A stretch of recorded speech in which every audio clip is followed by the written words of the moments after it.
This is the video for subject SST and welcome to my channel Success Planet by Anjali 2.0.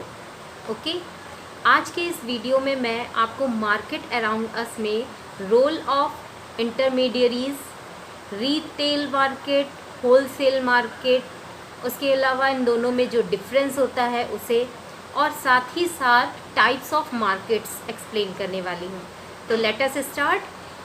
इससे पहले के video में मैंने आप लोगों को बताया था कि इंटरमीडियरीज़ क्या होते हैं। इंटरमीडियरीज़ जो होते हैं वो प्रोड्यूसर्स और कस्टमर्स के बीच के लोग होते हैं, जिन्हें मिडिल मैन बोला जाता है। अब इनका काम क्या होता है उसको जानना बहुत ज़रूरी है कि ये लोग क्या काम करते हैं। प्रोड्यूसर्स ने प्रोड्यूस कर दिया, कस्टमर ने यूज़ कर लिया, बीच में ये लोग क्या कर रहे हैं। इन लोगों का रोल बहुत बड़ा होता है और उसे हम कुछ पॉइंट्स के द्वारा जानेंगे कि किस तरह से इनका जो रोल होता है वो इम्पॉर्टेंट होता है। First of all, taking products to customers. ये जो है वो कस्टमर्स तक प्रोडक्ट्स को पहुंचाते हैं। जैसे कि हम कोई भी चीज़ अगर चाहते हैं तो क्या हम सीधे फैक्ट्री से लेते हैं जाकर, या हमें कोई भी ग्रेन चाहिए होता है, कोई भी अनाज चाहिए होता है तो हम फार्मर के पास जाते हैं? नहीं, हम सीधे फार्मर के पास या सीधे फैक्ट्री में नहीं जा सकते। क्यों? क्योंकि फार्मर्स जो होते हैं वो कहीं दूर दूर अपना सामान, अपना जो प्रोडक्ट होता है, जो एग्रीकल्चर वर्क होता है वो कर रहे होते हैं। और इसी तरह से फैक्ट्रीज़ भी ऐसी जगह पे लगाई जाती हैं जहाँ पर उसका रॉ मटेरियल मिल सकता हो। ये नहीं कि मेरे घर के पास में लगी, आपके घर के पास में फैक्ट्री लगी और आप गए फैक्ट्री से सीधे ले आए। तो ये जो टेकिंग प्रोडक्ट्स टू कस्टमर्स का है कि मतलब सामान को प्रोडक्ट कस्टमर्स तक पहुंचाने का ये काम करते हैं इंटरमीडियरीज। ये उनका मेन काम होता है। नेक्स्ट है गिविंग इन्फॉर्मेशन। अब गिविंग इन्फॉर्मेशन का काम कैसे होता है? ना तो कस्टमर प्रोड्यूसर्स से मिलते हैं, ना प्रोड्यूसर्स कस्टमर्स से मिलते हैं। तो प्रोड्यूसर्स को कैसे इन्फॉर्म होता है कि कस्टमर्स का टेस्ट क्या है, उनकी नीड्स क्या हैं, ये काम भी ये इंटरमीडियरीज ही करते हैं। वो कस्टमर्स के नीड्स को, उनके टेस्ट को प्रोड्यूसर्स तक पहुंचाते हैं और फिर प्रोड्यूसर्स उनकी नीड्स के अकॉर्डिंग न्यू प्रोडक्ट्स या प्रोडक्ट्स में कुछ चेंजेस करके उसको मार्केट में लेकर आते हैं। तो इस तरह से हर तरह से कस्टमर की नीड पूरी होती है और इन्फॉर्मेशन कस्टमर से प्रोड्यूसर्स तक और प्रोड्यूसर्स से कस्टमर्स तक पहुंचती है। नेक्स्ट है कीपिंग प्राइस लो। अब यहाँ पर देखिए, प्राइस भी बहुत इम्पॉर्टेंट होता है मार्केट में, क्योंकि हर व्यक्ति जो चाहता है वो चाहता है कि एक जेन्युइन प्राइस पे उसको, एक रीज़नेबल प्राइस पे उसे सामान मिल जाए।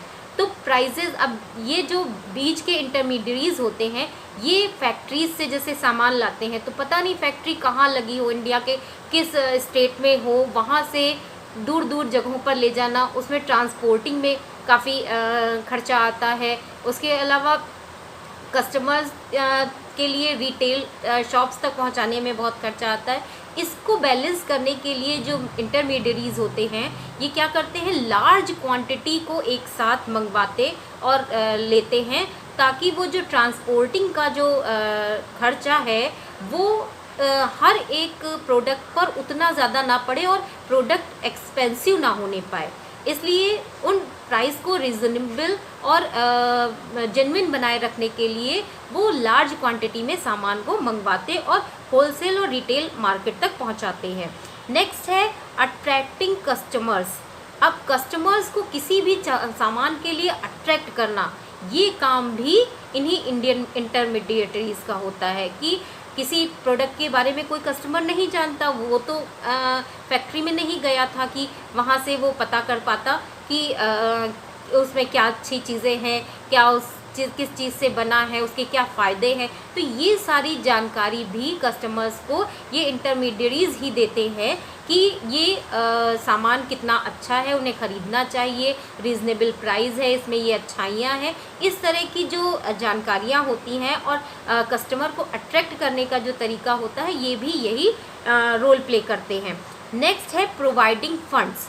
अब देखिए, जो प्रोड्यूसर्स होते हैं उनको फंड प्रोवाइड कराने का काम भी इंटरमीडियरीज ही करते हैं। क्यों? क्योंकि वो एक साथ ज़्यादा पैसा प्रोड्यूसर्स को देते हैं, जिसका यूज़ वो अपने प्रोडक्ट को की प्रोडक्टिविटी के लिए करते हैं कि ज़्यादा से ज़्यादा उस सामान को बनाया जा सके। इस तरह से ये सारा ही काम कस्टमर्स और प्रोड्यूसर्स के बीच का जितना भी वर्क है, ट्रांसपोर्टिंग का, फंड को प्रोवाइड कराने का, इंफॉर्मेशन पहुंचाने का, प्लस प्राइस को भी रीज़नेबल रखने का, ये सारा काम इंटरमीडियरीज ही करते हैं। अब ये इंटरमीडियरीज कौन होते हैं? जैसे आपने नाम सुना होगा होलसेल और रिटेल, दो तरह की मार्केट्स होती हैं। तो you already know that wholesaler and retailer are middlemen who sell their goods from customers। वो कस्टमर्स को अपने प्रोडक्ट सेल करते हैं और generally wholesaler buy products from producers and then sell to retailers and retailers sell their ultimate customers। तो इस तरह से पहले प्रोड्यूसर्स से होलसेलर्स लेते हैं, फिर रिटेलर को सेल करते हैं, फिर रिटेलर अपने अल्टीमेट कस्टमर्स को सेल करते हैं। तो ये काम होता है रिटेलिंग और रिटेलर्स और होलसेलर्स का। अब यहाँ पे रिटेलिंग क्या होती है? Retailing involve buying products in large quantity and selling them into customer in small quantity. Retailers क्या होते हैं?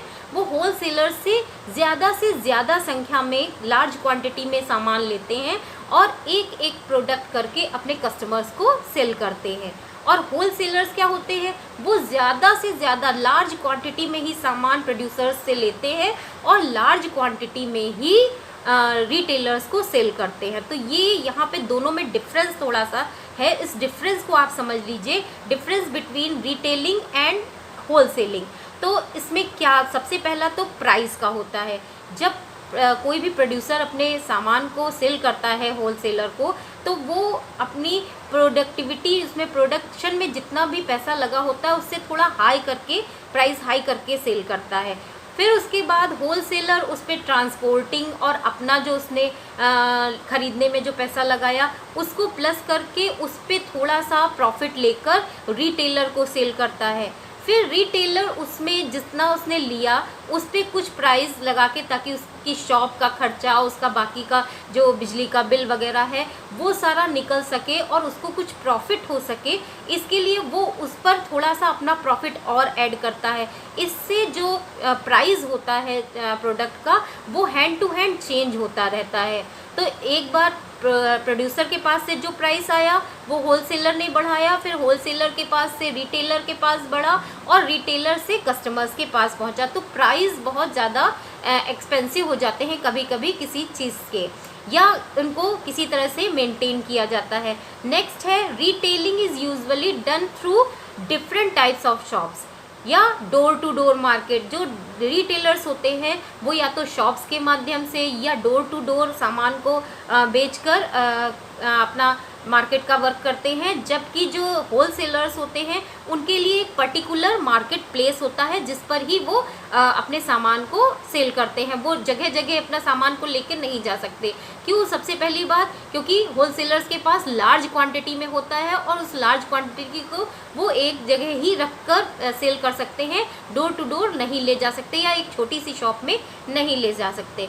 नेक्स्ट है government deals different with retailers and wholesalers, that because laws and taxes.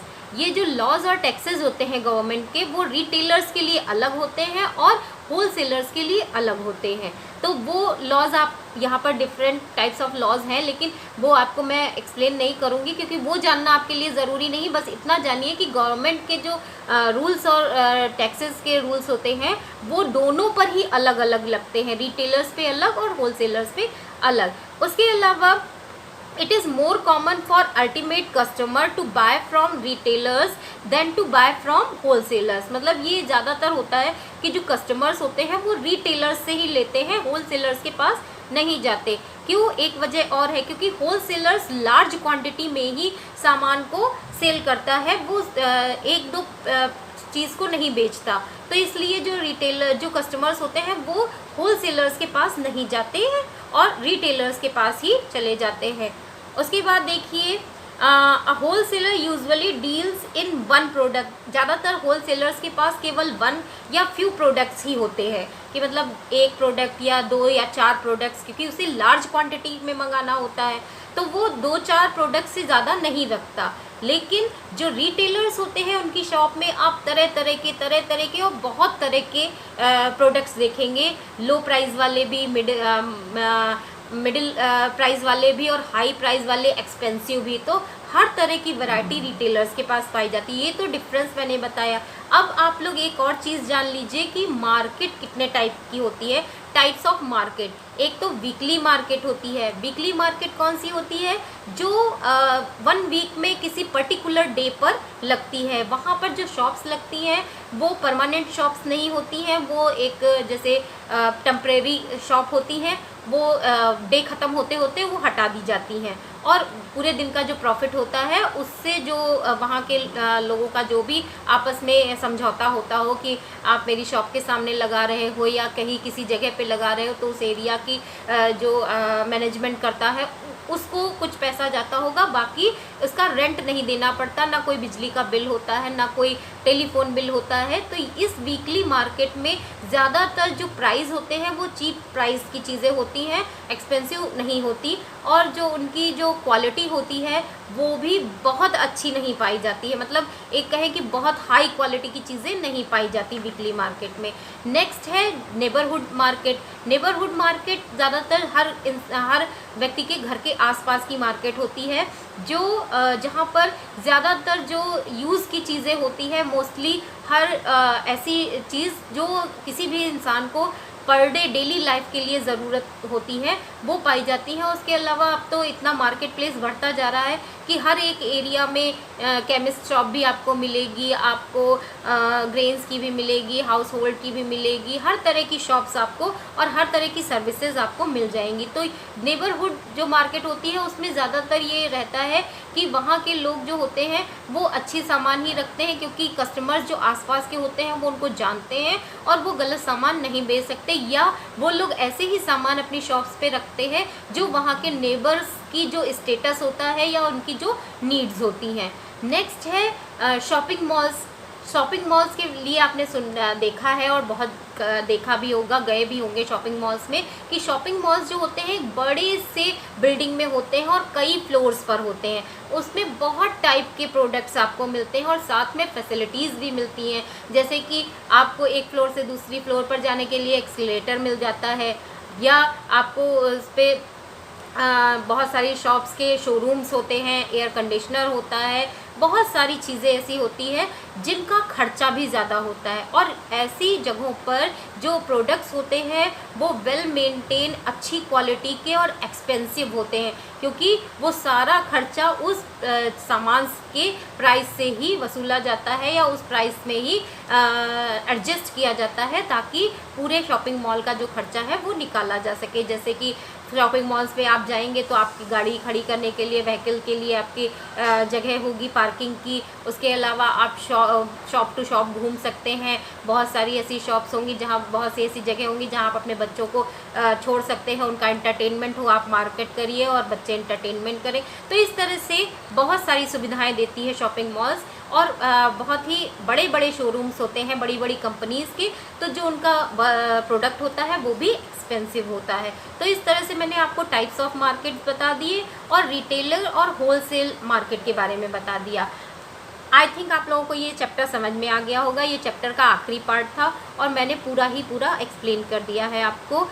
I think आप सभी को ये explanation अच्छा लगा होगा। अच्छा लगा हो तो मेरे चैनल को ज़रूर सब्सक्राइब करें। सक्सेस प्लैनेट बाय अंजलि 2.0 ये मेरे चैनल का नेम है। सभी लोग सब्सक्राइब करेंगे, लाइक करेंगे और कमेंट भी करेंगे, ताकि मैं आपके कमेंट्स के अच्छे आपको आंसर्स या रिप्लाईज़ दे सकूं और आप भी खुश हो जाइए और मैं भी खुश हो जाऊं। Okay, thank you.